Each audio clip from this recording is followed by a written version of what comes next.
Bonjour. Avez-vous déjà entendu parler de gisements sédimentaires exhalatifs, tel que c'est mentionné sur le titre de cette vidéo, gisements sédimentaires exhalatifs? Alors je vais vous donner en quelques phrases le mécanisme de formation, de mise en place d'un gisement exhalatif. Retenez que ça se passe en 4 étapes. Vous avez premièrement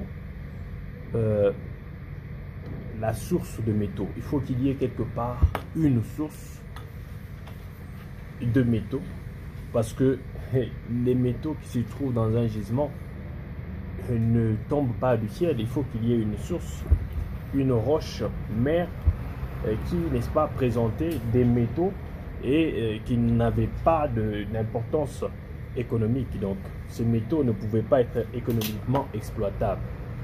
Deuxièmement, c'est qu'il faut une source de fluide, parce que quand vous allez chercher sur Google un gisement exhalatif, vous allez comprendre que c'est un gisement qui se forme suite à la circulation des fluides hydrothermaux dans les sédiments. Et troisièmement, il faut qu'il y ait un moteur de circulation de ce fluide, un moteur qui va amener ce fluide à circuler. Et la dernière étape, c'est donc la précipitation de cette minéralisation. Alors je vais essayer de concorder avec ce que nous voyons sur terrain.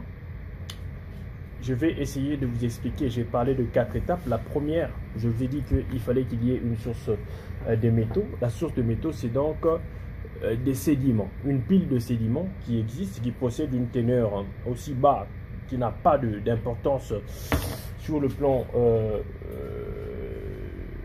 métallogénique, donc qui n'est pas économiquement exploitable. Vous avez des faibles concentrations dans cette pile de sédiments.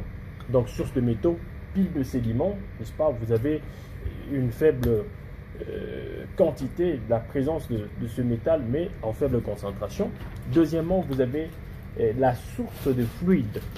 La source de fluide, ce sont des eaux des formations sédimentaires. Vous savez, dans un bassin sédimentaire, vous avez de l'eau.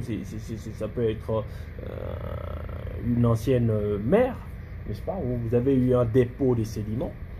La troisième étape, c'est l'étape où nous avons parlé des moteurs de circulation de fluide.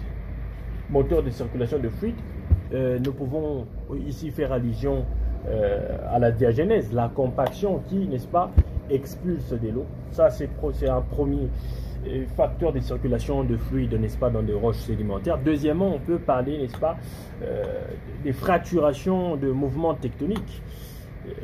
La création de fractures, de failles, de diaclases, etc., qui permettent la circulation de fluide. N'oubliez pas aussi que les stratifications, les lieux de stratification peuvent aussi, n'est-ce pas, être des lieux de circulation de fluides hydrothermaux. Alors la quatrième étape, nous avons parlé de la précipitation de minéraux ou encore de ces concentrations métallogéniques.